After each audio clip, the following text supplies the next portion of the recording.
On part aux États-Unis tout de suite à la une de la presse américaine.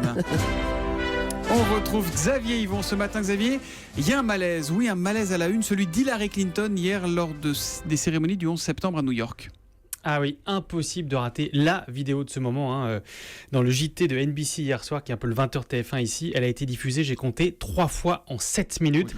C'est une vidéo, on voit Hillary Clinton de dos, chancelante, soutenue par ses collaborateurs. Elle s'écroule sur elle-même au moment de monter dans sa voiture. Des images terribles pour la candidate et qui sont tout aussi désastreuses que sa communication de crise.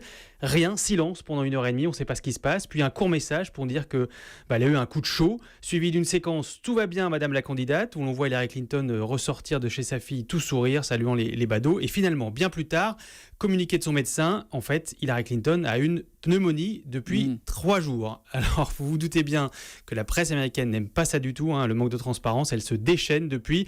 Sur les plateaux télé, les questions partent en rafale. Pourquoi avoir attendu 1h30 pour donner des nouvelles ? Pourquoi ne pas avoir dit tout de suite qu'elle avait une pneumonie dès qu'on a eu le diagnostic ? Et vous pouvez imaginer aussi à quel point la fameuse machine à rumeurs sur la santé de l'ancienne First Lady, dont on a déjà parlé, s'est remise en route. Vous savez, ces vidéos où elle tousse et ça prouverait qu'elle cache sa maladie. Ouais, mais il y a quand même une différence, c'est que cette fois c'est sérieux. Est-ce que finalement il n'y a pas du vrai là-dedans ? On peut se poser la question au moins.